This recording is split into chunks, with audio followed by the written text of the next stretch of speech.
Om Shanti. Good morning. 5 अक्टूबर 2023 की मुरली।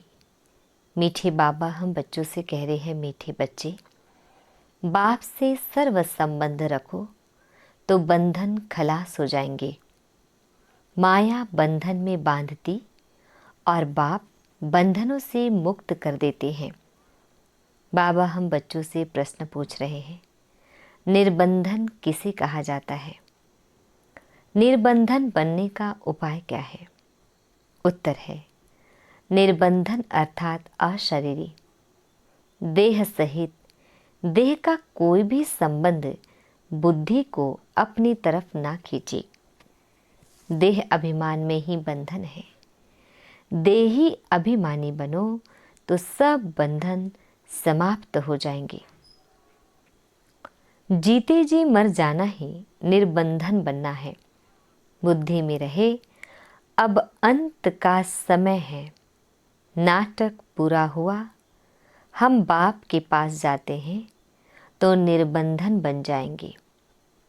गीत है, जिसका साथी है भगवान, उसे क्या रोकेगा आंधी और तूफान। ओम शांति। बाप बैठ बच्चों को समझाते हैं। अब इतने बच्चे हैं तो जरूर बेहद का बाप होगा। बाप समझाते हैं, कहते भी हैं, निराकार शिव बाबा। ब्रह्मा को भी बाबा कहते हैं। विष्णु व शंकर को बाबा नहीं कहेंगे। शिव को हमेशा बाबा कहते हैं।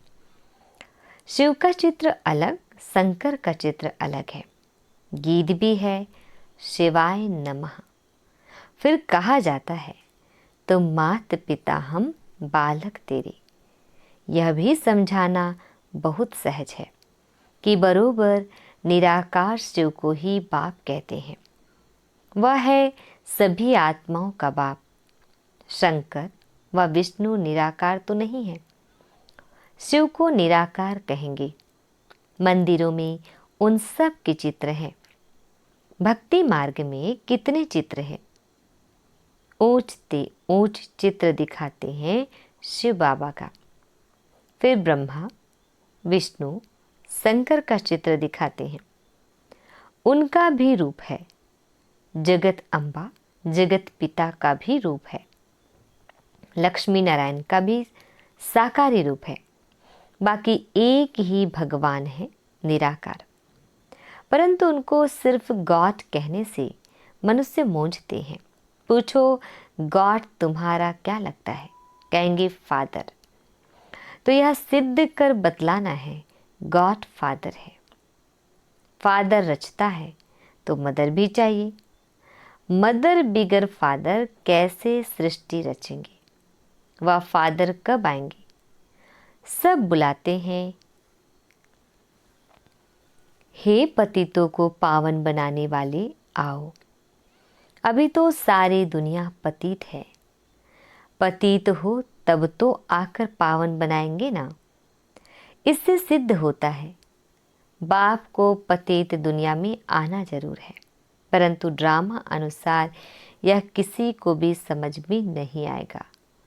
ना समझे तब तो बाप आकर समझाए। बाप बैठ बच्चों को समझाते हैं।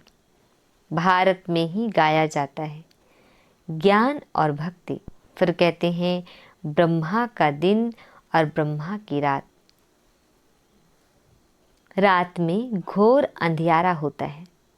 गाया भी जाता है, ज्ञान अंजन सदगुरु दिया, अज्ञान अंधेर विनाश।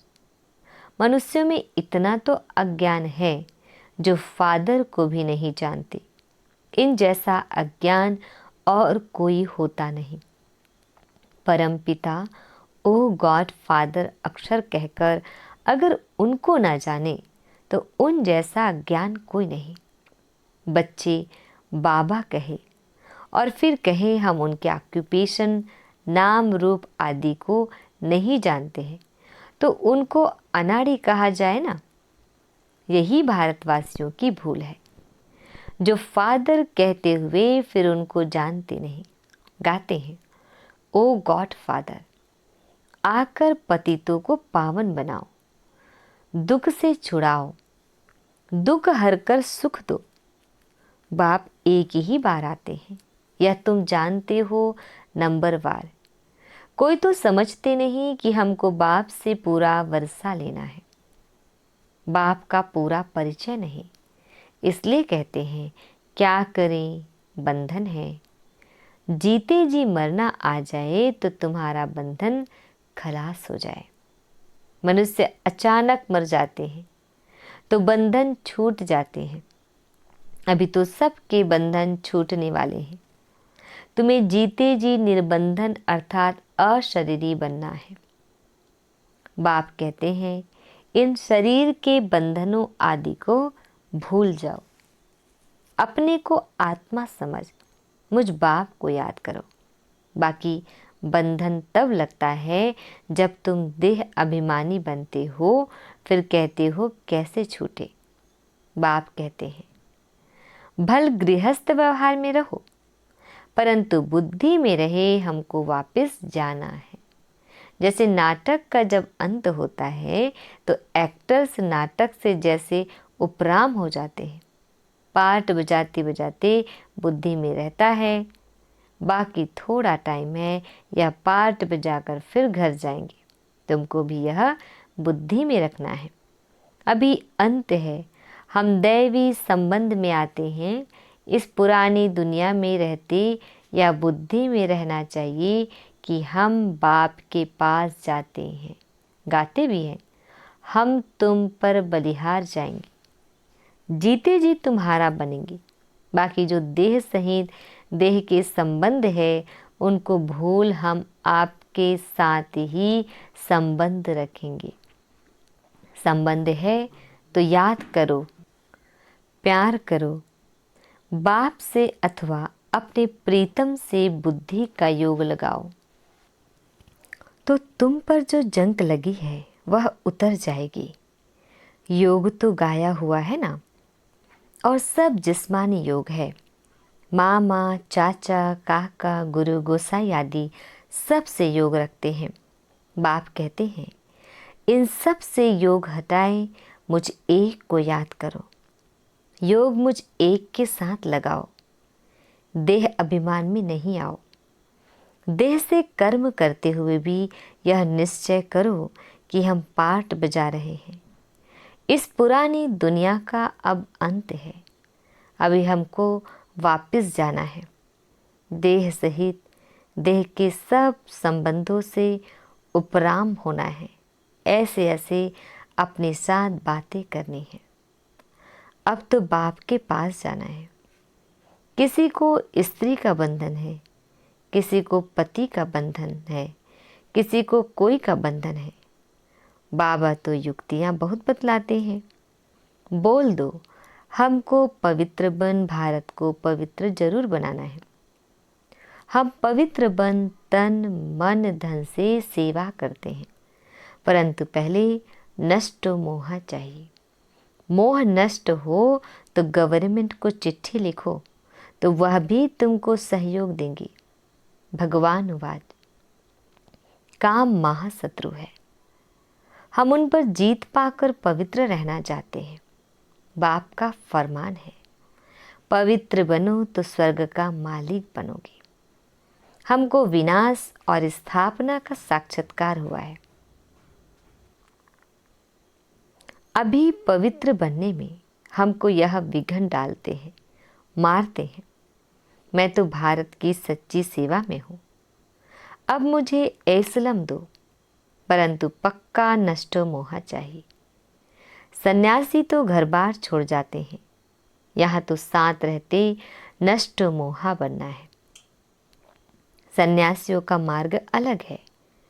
मनुष्य कहते भी हैं कि गृहस्थ व्यवहार में रहते हमको ऐसा ज्ञान दो जो हम राजा जनक माफिक मुक्ति जीवन मुक्ति को पाले। वही तो अब तुमको मिलता है ना।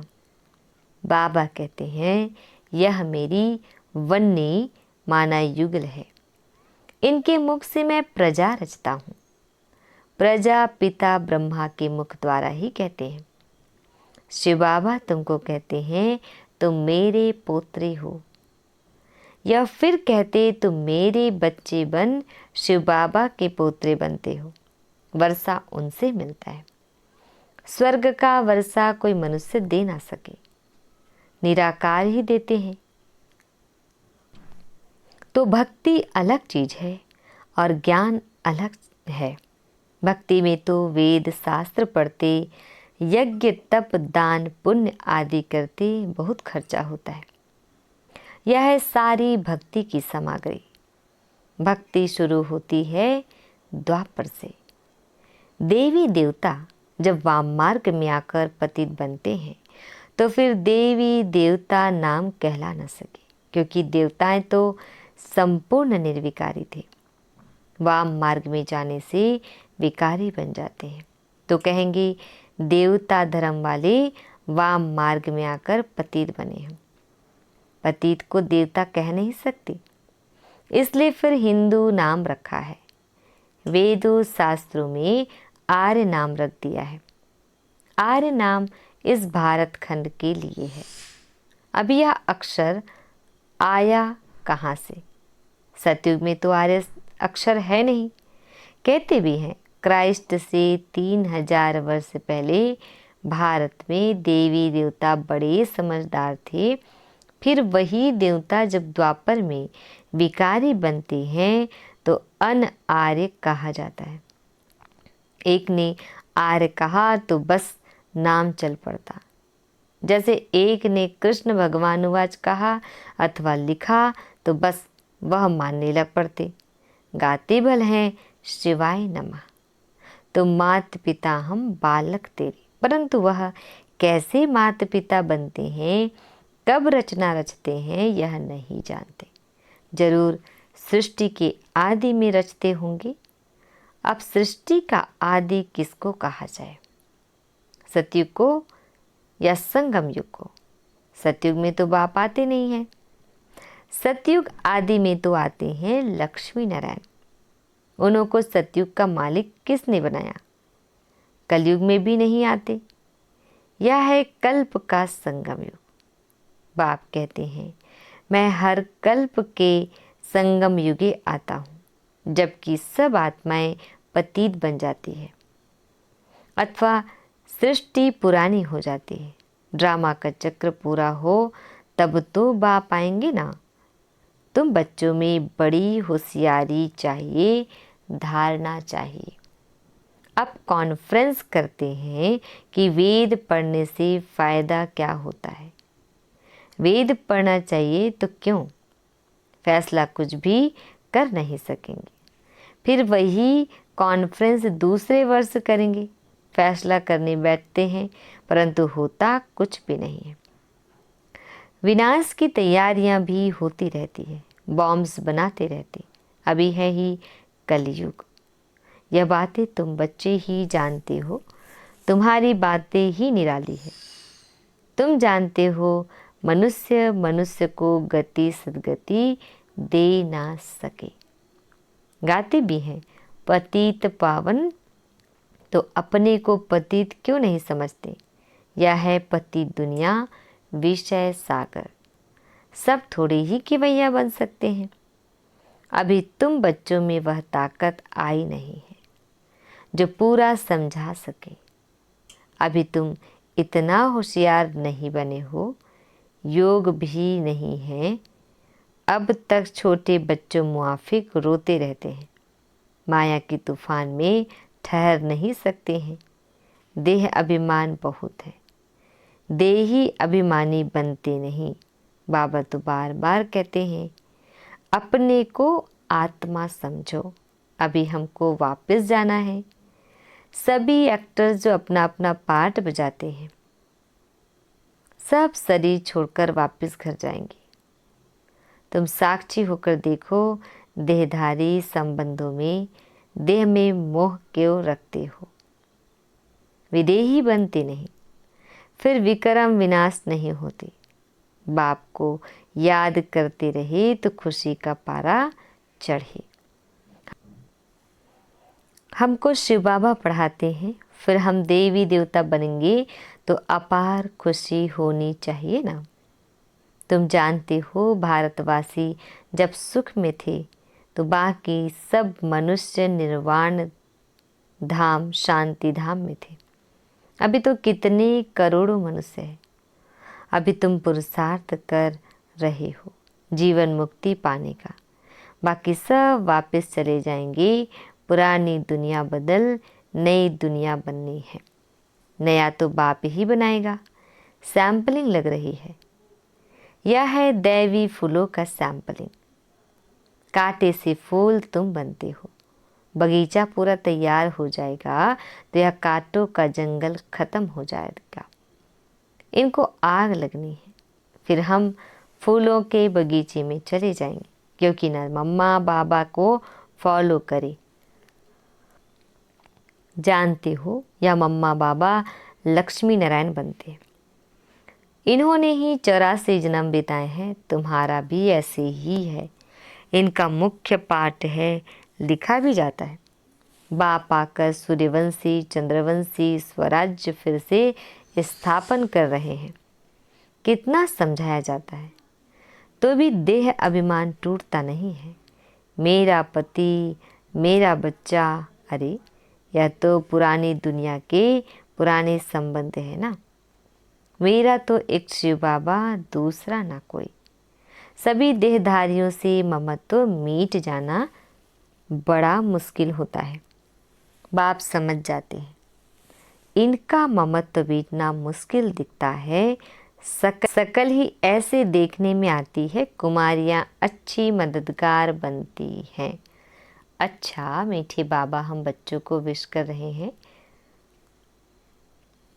मीठे मीठे सिकिल दे बच्चों प्रति माता पिता बाप दादा का याद प्यार और गुड मॉर्निंग। रूहानी बाप की रूहानी बच्चों को नमस्ते नमस्ते नमस्ते। शुक्रिया मीठे प्यारे बाबा, शुक्रिया। धारणा के लिए मुख्य सार है। फर्स्ट पॉइंट है, देह सहित सबसे मोह निकाल विदेही बनने का पूरा पुरुषार्थ करना है। हर एक्टर का पाठ साक्षी हो देखना है। बंधन मुक्त बनना है। सेकेंड पॉइंट, इस पुरानी दुनिया से उपराम होना है। अपने आप से बातें करनी है कि हमें तो अब वापस जाना है। अब पुरानी दुनिया के अंत का समय है। हमारा पाठ पूरा हुआ। वरदान दे रहे हैं बाबा हम बच्चों को सर्व खजानों की संपन्नता द्वारा संपूर्णता का अनुभव करने वाले प्राप्ति स्वरूप भव। डिटेल है, जैसे चंद्रमा जब संपन्न होता है तो संपन्नता उसके संपूर्णता की निशानी होती है। इसे और आगे नहीं बढ़ेगा। बस इतनी ही संपूर्णता है, जरा भी किनारी कम नहीं होती है। ऐसे आप बच्चे जब ज्ञान योग धारणा और सेवा अर्थात सभी खजानों से संपन्न होते हो तो इस संपन्नता को ही संपूर्णता कहा जाता है। ऐसी संपन्न आत्माएं प्राप्ति स्वरूप होने के कारण स्थिति में भी सदा समीप रहती है। स्लोगन, दिव्य बुद्धि द्वारा सर्व सिद्धियों को प्राप्त करना ही सिद्धि स्वरूप बनना है। ओम शांति।